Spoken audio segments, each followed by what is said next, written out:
muito em particular, você que está me assistindo lá a partir da casa onde você está, e quero lhe dar boas-vindas e nesse preciso momento que me é dado a oportunidade para poder falar a respeito da Palavra de Deus neste momento que nós nos encontramos titulado por quarentena. Então, o tema que eu trago hoje para si tem como o seu título limitado pelas circunstâncias. Limitado pelas circunstâncias. Você me acompanha enquanto eu faço leitura aqui na Bíblia, para nós podermos explicar em detalhes essa apresentação, mas concretamente no livro de Êxodos, capítulo 13. Eu vou ler aqui alguns versículos e você me acompanha aí, abrindo a sua Bíblia também, porque o tema é tão interessante para si e para mim também, nesta medida em que nós estamos buscando um socorro a partir de Deus. Então, prestem atenção aí, porque eu vou ler aqui o livro de Êxodos, capítulo 13, e versículo 17 e versículo 18, e também poderei fazer a leitura para explicar este tema. O mesmo livro de Êxodos, capítulo 14, e eu vou ler aqui alguns versículos do capítulo 14, mas concretamente me interessa o que vem apresentado no Êxodo, capítulo 13. Assim, no 13, verso 17, a palavra do Senhor diz o seguinte, meu querido irmão. E aconteceu que, quando o Faraó deixou ir o povo de Deus, não os levou pelo caminho da terra dos filisteus, que estava mais perto, porque Deus disse, para que porventura o povo não se arrependa, vendo a guerra e tornasse ao Egito. Mas Deus fez rodar o povo pelo caminho do deserto, perto do Mar Vermelho, e subiram os filhos de Israel da terra do Egito armados. Meu querido irmão,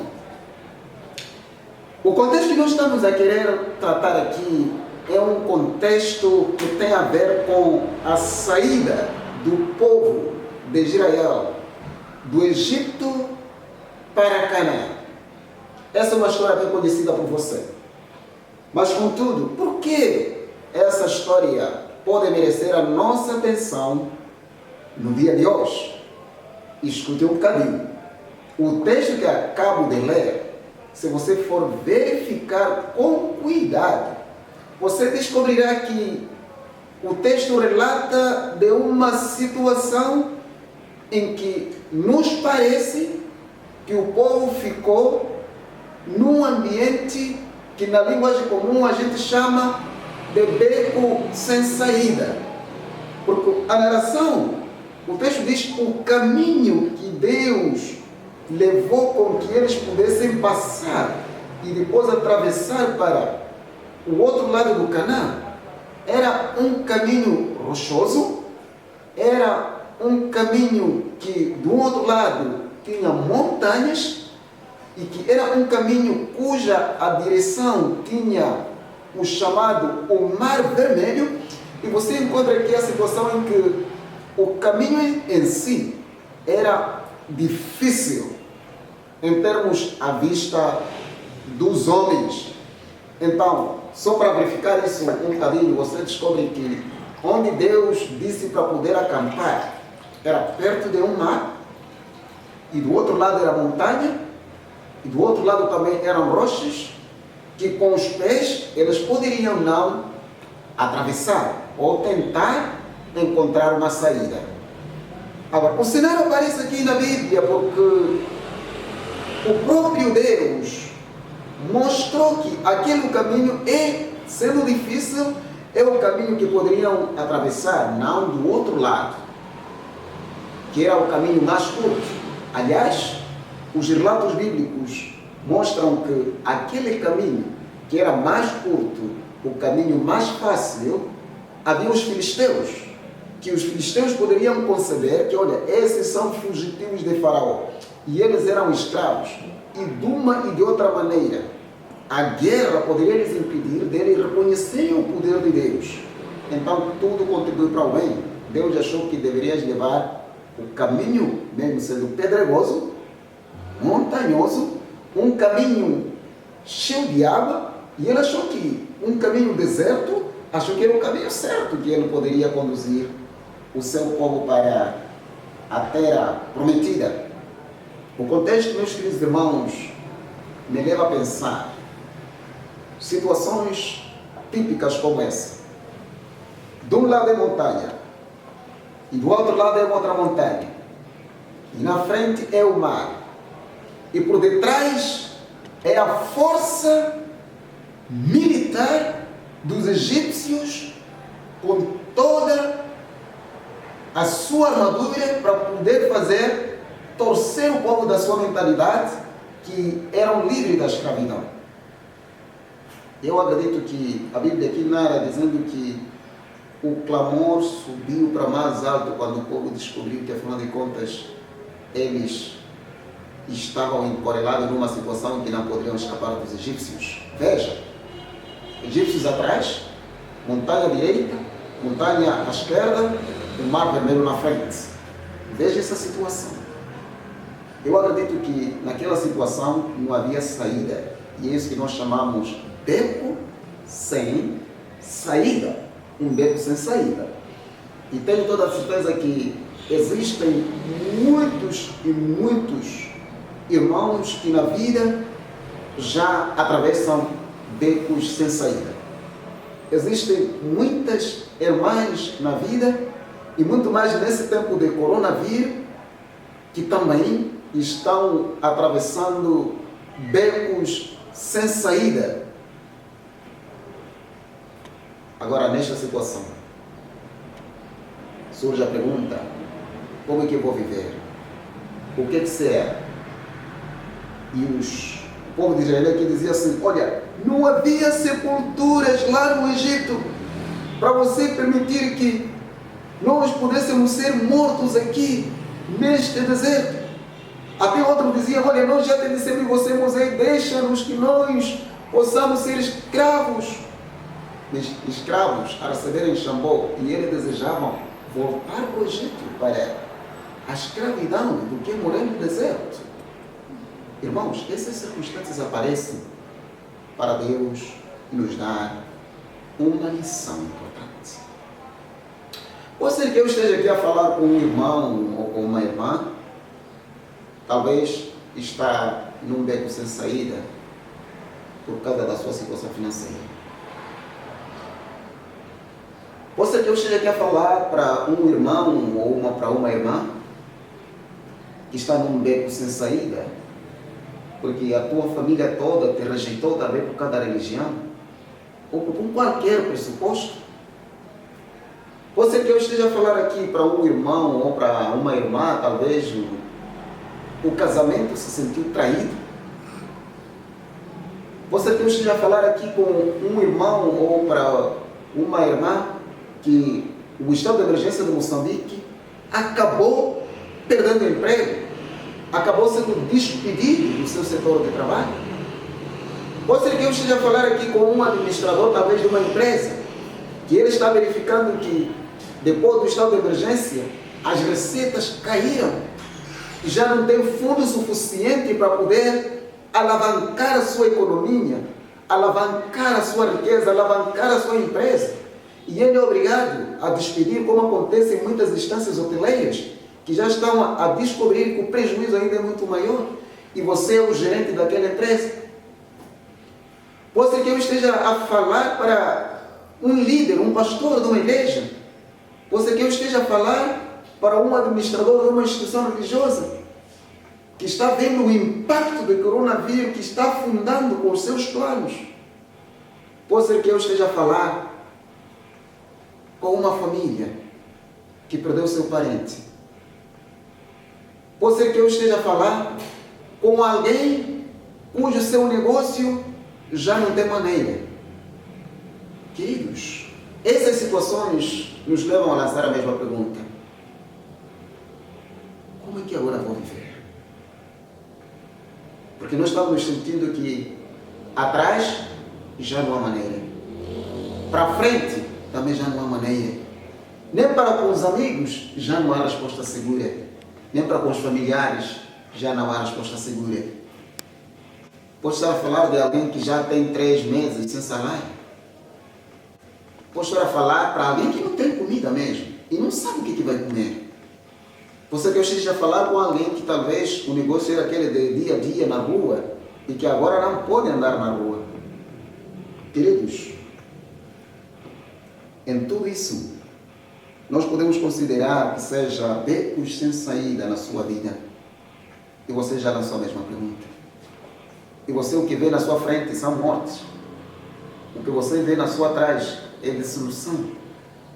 Eu quero, nesta hora da manhã, dizer a você alguns conselhos chaves da vida e quando você se encontra numa situação encorelada entre as rochas da vida, encoreladas sobre o mar das dificuldades, encorelado sobre o mar de maus relacionamentos, encorelado sobre a falta de aceitação na sociedade, encorelado porque você não tem emprego, encorelado porque você está com uma doença mortal, encorelado porque você não tem esperança.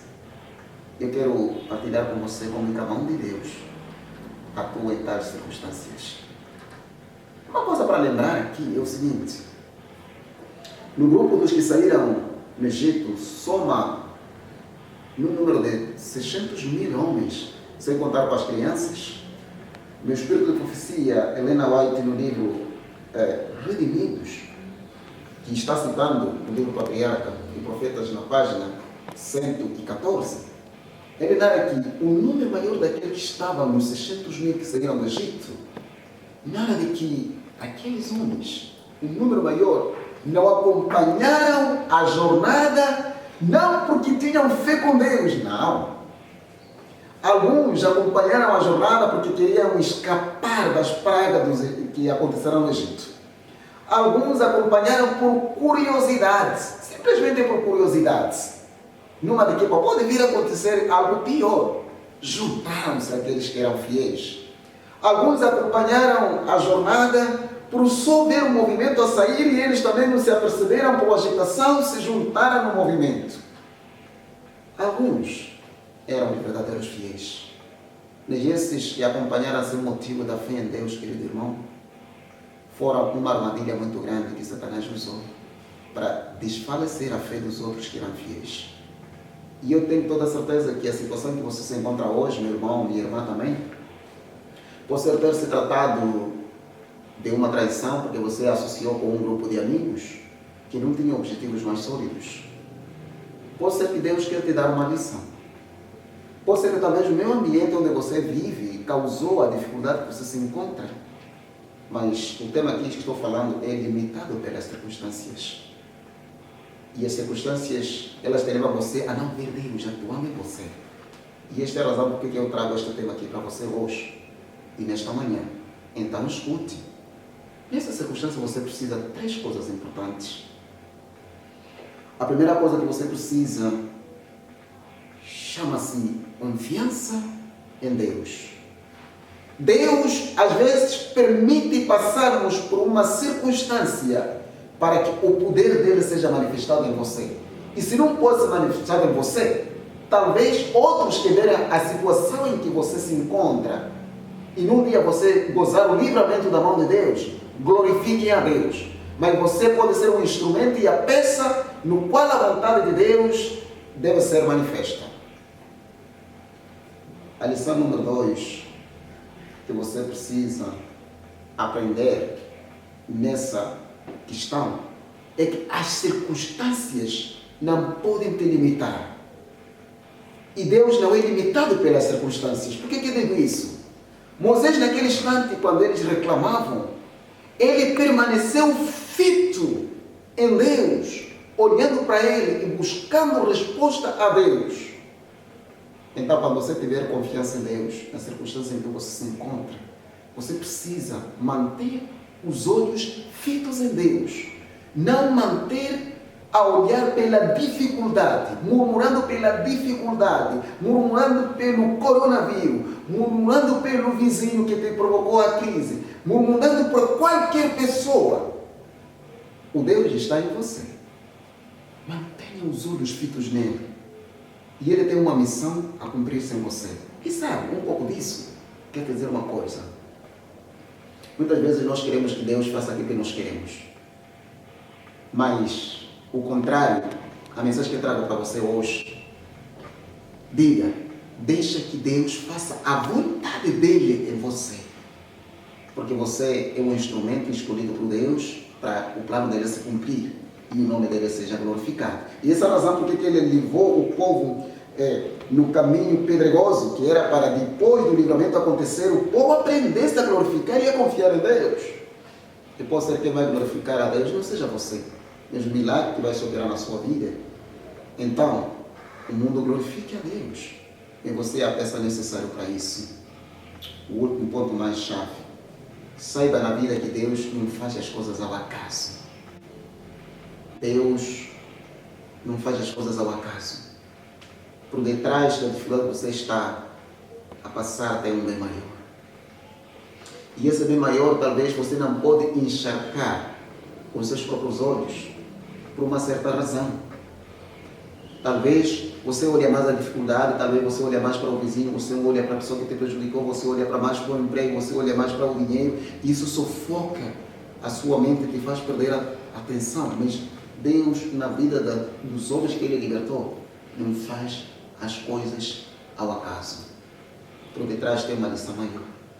E esta lição, o povo de Israel, depois do mar se abrir, porque diga ao povo para marchar, não precisa clamar, diga ao povo para marchar. Querido, interessante ouvir isso. Marchar para onde? No Mar Vermelho. Marchar para onde? Para as montanhas. Marchar para onde? Era a situação. E Deus pode dizer, continue a confiar. Filho, filha, continue a confiar. A minha pergunta é, você crê nisso? Que Deus realmente pode estar a querer cumprir o seu plano na sua vida? Será que você realmente tem motivo forte para continuar a crer nas promessas de Deus? Será que, se Deus disse a Moisés, diga o povo para marchar para em direção ao Mar Vermelho, você acha que a dificuldade que você está enfrentando agora pode um dia esperar um livramento? Não sei. Claro que sim, depende da maneira como você está encarando a fé em Deus. Porque está escrito no livro de Hebreus, capítulo 11, que sem fé é impossível agradar a Deus. 3 coisas você precisa. Conhecer que Deus tem um plano para você.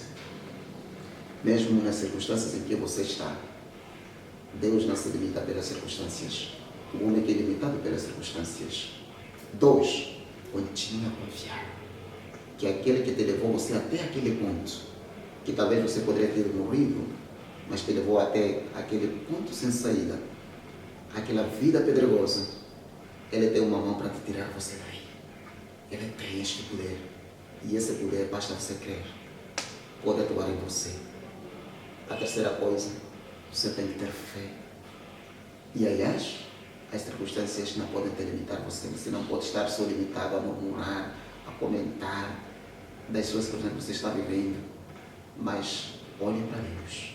Marque os olhos fitos para Deus. E você vai ver que um livramento virá de lá. O mesmo livramento que abriu o mar. O mesmo livramento que deu o pão às pessoas no deserto. O mesmo livramento que deu o povo comer a carne quando pediram carne. O mesmo poder que até saiu água da rocha. O mesmo livramento que fez o povo atravessar o Rio Jordão em seco. Este livramento está disponível para você também. Estás num beco sem saída? Estás encurralado? Na sua economia? Na sua saúde? No seu relacionamento? Estás encurralado? Aprenda. Há um Deus nos céus que quer de você. E Ele é pronto para te trazer livramento. E se você está disposto para clamar por este poder, Aí você não está sentado, ainda você está me assistindo. Eu quero pedir a você para que você curvar a sua cabeça junto comigo e juntos possamos orar. Querido Deus, está aqui este irmão, está aqui esta irmã, está aqui este seu filho, esta sua filha. Neste preciso momento de estado de emergência, não sabe o que fazer. E isso anda de sufocar a visão que o Deus no qual professa tem um poder imensurável que você. E a experiência de Moisés traz uma esperança no meio de uma pedra pedregosa. O Senhor ajuda esta irmã. O Senhor faz-se descobrir em ti no coração deste que crê em você. Abençoa. O Senhor tem 1000 caminhos. Mostra o caminho para este irmão. Mostra o caminho para esta irmã. E faz com que o Senhor, a tua vontade, se manifeste. Porque tudo isso aparece para o teu nome ser engrandecido. E nós temos fé que nenhuma pessoa poderá voltar vazio que clama com todo o sim.